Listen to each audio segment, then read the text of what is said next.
Abasiraamu b'oku muzikiti gw'e Nakasero batadde gavumenti ku nninga ebawa alipoota ku bamaseeka abazze battibwa okuva mu mwaka gwa 2012 nga kati bawerera ddala 13. Abasiraamu bano bagamba gavumenti ereke kwekwasa njawukana z'abasiraamu kuba zibaddewo okuva obusiraamu bwe bwajja mu Uganda wabula nga tebatuukanga kusalya kutemulagana. Okuva ekittaba maseeka lwe kyatandika mu mwaka ogw'2012 gavumenti tevangayo na lipooti yonna eraga ani attaba maseeka. Wabula kyesazeewo okukola kwe kukwata n'okutulugunya n'okusiba mu ngeri emenya amateeka abakulembeze b'obusiraamu ng'eyagala okulaga ensi nti abasiraamu be bali mu kwetta era zino nsonga z'abasiraamu kyova olaba ensi yonna esirise ng'abasiraamu battibwa be basibwa teriyo mulala yenna aboogerera.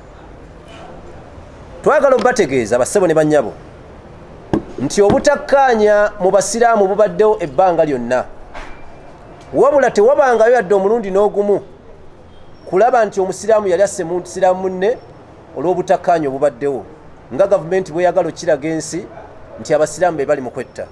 Abasiraamu bano era balumiriza gavumenti okwagala okumalawo abakulembeze baabwe nga bonna bagenze bakwatibwa mu ngeri enaabula ekitiibwa kyabwe etyobola eddembe lyabwe kuba bakwatibwa mu kironga n'abaana baabwe babalaba ate nga kimenya amateeka. Sheikh Yahya Ramadhan Mwanje eyali yadira Sheikh Muhammad Yunis Kamoga mu bigere eyakwatibwa nga kigambibwa nti alina akakwate ku kuttibwa kw'abakulembeze b'abasiraamu mu ggwanga naye yakwatibwa oluvannyuma lw'okuttibwa kwa Sheikh Kigundu. Omwogezi w'ekibiina abasiraamu ku muzikiti gw'e Nakasero mwe beegattira ekya Jumuiya Dawa Salafiya Kifampa Siraje Nsambu agamba bukya Sheikh Yahya Mwanje akwatibwa atulugunyizibwa mu kkomera Nalufeenya nga tatwalibwanga mu kkooti kye bagamba nti gavumenti esosola mu kuwa obwenkanya. Kakyanga Seeka Meja Kigundu afa abasiraamu bangi basibiddwa naye ssemateeka wa Uganda atugamba nti omuntu tabeera mu buduukulu bwa poliisi kusukka ssaawa 48.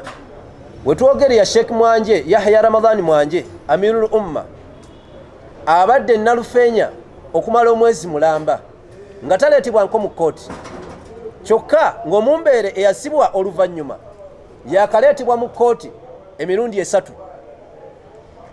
Kino kitegeeza nti Yahya avunaanibwa lwa kubeera nti musiraamu ate omumbeere si musiraamu kyova bubeera nti justice oba obwenkanya bumukolebwako mu mbeera bwetyo.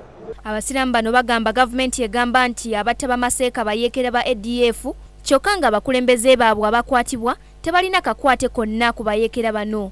Tukivumirira nese kuvumirira nti abakulembeze ate be bakwata si ba ADF era tebalina kakwate konna ku ADF era emizikiti gino ebiri ogwa Nakasero ne William teguyina kakwate konna ku ADF. Singa kyali kibaddewo nti tulina omuzikiti guno gwina akakwate ku ADF gavumenti yandibadde yakitegeera dda era yandibadde yakwata dda abali emabega w'ebintu ebyo naye lwaki bamala kutta ate ne bakwata ate nga bamanyi nti ba ADF be batta. Mu kaseera kano abasiraamu ku muzikiti gw'e Nakasero bagamba tebagenda kuddamu kulonda mukulembeze yenna mulala nga kati buli omu yeekulembera yekka kuba buli gwe balonda akwatibwa. Bamaseeka 13 be baakattibwa okuva mu mwaka gwa 2012 ng'akyasembyeyo ye Sheikh Muhammad Kigundu eyattibwa omwezi oguwedde mu bukambwe obw'ekitalo era nga abasiraamu 21 be baakakwatibwa nga kigambibwa nti balina akakwate ku kuttibwa kw'abamaseeka bano ng'abasinga bava ku muzikiti gw'e Nakasero okuli n'8 abaakwatibwa jjo ly'abalamu ku kuttibwa kwa Sheikh Kigundu. Sheikh Yunus Kamoga eyali akulira abasiraamu wano ku muzikiti gw'e Nakasero yakwatibwa gye buvuddeko ku bigambibwa nti alina akakwate ku kuttibwa kw'abamaseeka mu ggwanga nga neyamuddira mu bigere Sheikh Yahya Mwanje naye yakwatibwa oluvannyuma lw'okuttibwa kwa Sheikh Kigundu nga kati abasiraamu ku muzikiti guno bategeeza nga batagenda kuddamu kulonda mukulembeze yenna mulala kubanga gavumenti abakulembeze baabwe batwala. Nasaka Joweria, KTV, amalindirire.